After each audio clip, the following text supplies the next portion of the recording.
स्वागत है दोस्तों आपके अपने YouTube channel Vinod Hindi point में। दोस्तों आज के इस वीडियो में पढ़ने वाले हैं संपूर्ण हिंदी साहित्य और हिंदी व्याकरण से संबंधित महत्वपूर्ण वन लाइनर प्रश्न जो सभी परीक्षाओं के लिए बहुत ही महत्वपूर्ण है। तो चलिए शुरू करते हैं आज का ये वीडियो। पहला प्रश्न है, जिस समास में कोई पद प्रधान नहीं होता और वो जो अपने पदों से भिन्न किसी संज्ञा का विशेषण होता है उसे क्या कहते हैं? तो वह बहुब्रीहि समास कहलाता है। कोई पद प्रधान नहीं होता और जो अपने पदों से भिन्न किसी संज्ञा का विशेषण होता है। अगला प्रश्न है, सूरदास किस संप्रदाय के कृष्ण भक्त कवि थे? तो सूरदास वल्लभ संप्रदाय के कृष्ण भक्त कवि थे और इनकी गणना अष्टचाप के प्रमुख कवियों में से एक में की जाती है। गोदान उपन्यास किसकी समस्या को लेकर लिखा गया? तो यह एक कृषक महाकाव्य है और किसानों की समस्या पर यह आधारित उपन्यास है। इस उपन्यास का जो मुख्य पात्र है वह होरी है और मुख्य स्त्री पात्र धनिया है। कुछ रंग कुछ गंध सर्वेश्वर दयाल सक्सेना की कृति है। कुछ रंग कुछ गंध यह सर्वेश्वर दयाल सक्सेना की यात्रा संस्मरण है। जिस क्रिया का व्यापक फल कर्ता पर पड़े उसे क्या कहते हैं? व्यापक फल कर्ता पर पड़े उसे अकर्मक क्रिया कहते हैं। इनमें से कौन सा पात्र मिसपाल से कहता है, आजकल मिसपाल पहले से स्लिम भी हो रही है? तो यह जोरावर सिंह कहता है। महिला आंचल के डॉक्टर प्रशांत किसका घोर विरोधी है? तो यह पूंजीवाद का विरोधी है। भूषण मूलतः किस रस के कवि हैं? तो भूषण यह वीर रस के कवि हैं। भूषण हजारा, भूषण उल्लास, ये सभी भूषण की रचनाएं हैं और इनका उपनाम है घनश्याम। काव्य में अनुभूति व जीवन की अनुभूति में कोई विशेष अंतर नहीं होता। काव्य के संदर्भ में किस पाश्चात्य विद्वान का मत है?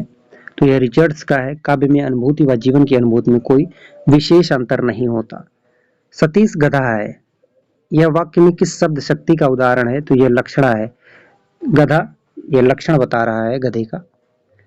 राग दरबारी के प्रणेता श्रीलाल शुक्ल के अनुसार शिक्षा पद्धति क्या है? तो रास्ते में पड़ी हुई कुतिया। राग दरबारी उपन्यास के लेखक हैं श्रीलाल शुक्ल और इनके अनुसार शिक्षा पद्धति रास्ते में पड़ी हुई कुतिया है। मधुआ कहानी में कौन सा पात्र कहानी सुनने का शौकीन था? तो ठाकुर सरदार सिंह। और यह कहानी कौन सुनाता था? तो शराबी जो है ठाकुर सरदार सिंह को यह कहानी सुनाता था। दिल्ली में एक मौत कहानी में किस पात्र ने कहा भले आदमी आदमी थे दीवान चंद? तो यह अतुल मवानी ने कहा। दिल्ली में एक मौत। जागो जागो रे भाई सेयत निशी बैस गवाई, जागो जागो रे भाई। भारत दुर्दशा नाटक में उपरोक्त पंक्तियां किसके द्वारा गाई गई हैं? तो यह भारत भाग्य द्वारा ये पंक्ति गाई गई है। वापसी कहानी में किस पात्र ने कहा बाबूजी बैठे बैठे यही सोचता है? तो वापसी कहानी में यह जो बात कही गई है नरेंद्र द्वारा कही गई है, बाबूजी को बैठे बैठे यही सोचता है।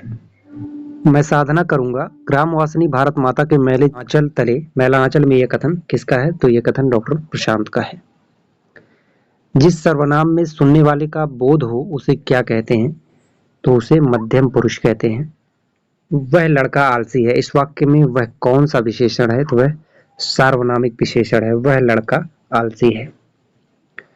आसमान में चंदा तेरे नागार्जुन की किस प्रकार की रचना है? तो यह जो है कहानी संग्रह है। आसमान में चंदा तेरे। सब लड़कियां एक जैसी होती हैं, बेवकूफ और सेंटिमेंटल। परिंदे कहानी के किस पात्र का ये कथन है? तो ह्यूबर्ट का ये कथन है। परिंदे कहानी यह निर्मल वर्मा का है और इस कहानी को नामोर सिंह ने हिंदी की पहली कहानी माना है। पाषाणी के भीतर भी कितने मधुर स्रोत बहते रहते हैं, उनमें मदिरा नहीं शीतल जल की धार बहती है। ध्रुव स्वामी नाटक में यह उक्ति किसकी है? तो यह उक्ति जो है कोमा की है। गोदान उपन्यास का प्रमुख पात्र कौन सा है? तो होरी जो है इस उपन्यास का प्रमुख पात्र है। मैथिली शरण गुप्त विरचित यशोधरा किस प्रकार का काव्य है? तो यशोधरा यह चंपू काव्य है। अबला जीवन हाय तुम्हारी यही कहानी, आंचल में दूध और आंखों में ये पानी, ये पंक्ति यशोधरा काव्य से ली गई है। गोदान उपन्यास का केंद्र बिंदु क्या है? तो केंद्र बिंदु कृषि की प्रधानता है। कृषक महाकाव्य के रूप में गोदान उपन्यास को जाना जाता है। आधे अधूरे नाटक में सर्वाधिक आलसी पुरुष कौन है? तो सर्वाधिक आलसी पुरुष है महेंद्र नाथ, जो इस नाटक का प्रमुख पात्र है। आचार्य रामचंद्र शुक्ल के अनुसार हिंदी रीति ग्रंथों की परंपरा किस रीतकालीन कवि से चली? तो यह चिंतामणि से चली, आचार्य रामचंद्र शुक्ल के अनुसार। मुख से उच्चारित होने वाले शब्दों और वाक्यों आदि का समूह जिसके द्वारा मन की बातें बताई जाती है भाषा कहलाती है। भाषा की यह परिभाषा किसने दी है? तो रामचंद्र वर्मा ने। उसने परिश्रम कर रुपए जमा किए, इस वाक्य में पूर्वकालिक क्रिया क्या है?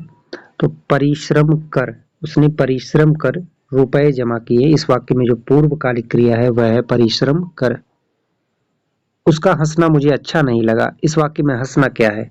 तो हंसना एक क्रियार्थक संज्ञा है। अधिकांश डिंगल साहित्य की रचना किसके द्वारा की गई? तो यह चारणों के द्वारा की गई है। महिलाचल की कौन नारी पात्र अंधविश्वासी है? तो पार्वती मौसी जो है यह अंधविश्वासी नारी पात्र है। सर्वोत्तम कौन सा समास है? तो सर्वोत्तम यह अधिकरण तत्पुरुष समास है। मोहन पुस्तक पढ़ता है, यह वाक्य किस प्रकार का उदाहरण है? कर्म कारक है। मोहन पुस्तक पढ़ता है। डॉक्टर नगेंद्र ने द्विवेदी काल को क्या कहा? तो जब डॉक्टर नगेंद्र ने द्विवेदी काल को जागरण सुधार काल कहा है। ये थे संपूर्ण हिंदी साहित्य और हिंदी व्याकरण से संबंधित महत्वपूर्ण वन लाइनर प्रश्न। आशा करते हैं आज का वीडियो आप सभी को पसंद आया होगा। मिलते हैं अगले वीडियो में कुछ नए प्रश्नों के साथ, तब तक के लिए नमस्कार।